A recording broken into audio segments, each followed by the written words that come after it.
vrai, ça ne vaut pas la peine d'écrire les mal dans nos cœurs.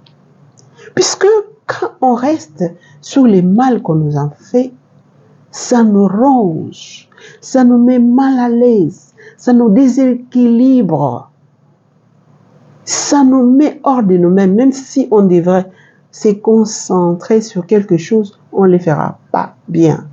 Et aussi parfois, ce sont des innocents qui souffrent pour rien. Parce qu'à ces moments-là, on commence peut-être à répondre mal, on change des attitudes, on se comporte de telle manière parce que le mal a été fait au plus profond de nous-mêmes. Oui, tout le monde ne pense pas comme nous, tout le monde ne voit pas comme nous, mais nous sommes appelés aussi à comprendre que nous sommes créés différemment. On peut inventer les choses sur vous, les choses sans tête ni queue. On peut vous calomnier. On peut fabriquer les choses sur vous. Parfois, vous tombez du ciel, vous dites, Seigneur, mais c'est comme ça que l'homme est fait. Hobbes a dit, l'homme est loup pour l'homme. Et oui, mais c'est ça la réalité. Mais si ça vous arrive, qu'est-ce qu'il faut faire? C'est vrai que nous avons les cœurs de chair. Ça fait mal. Arrêtez-vous, retirez-vous, allez calmer vos émotions. Si vous le pouvez, prier.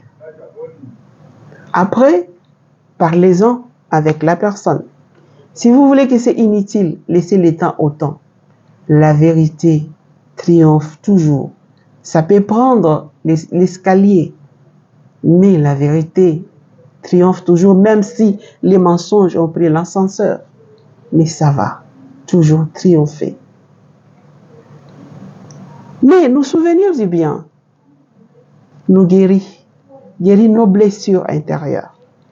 Et quand quelqu'un te fait du mal, rappelle-toi d'abord au moins des biens qu'il a fait dans ta vie.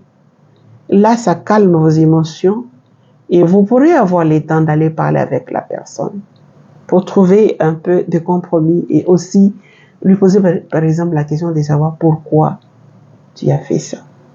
C'est important, excusez-moi. Pourquoi tu as fait ça? C'est important. Puisque parfois, on se détruit pour rien du tout. On se détruit pour rien du tout. Quand quelqu'un te fait du mal, il faut penser à lui en bien. Nous venons de les suivre ici. Ça ne vaut pas la peine d'écrire le mal dans nos cœurs. Ça ne vaut pas la peine non plus d'effacer les biens dans la mémoire. Puisque quand nous nous souvenons du mal, le mal nous détruit, les biens nous guérissent. Voilà.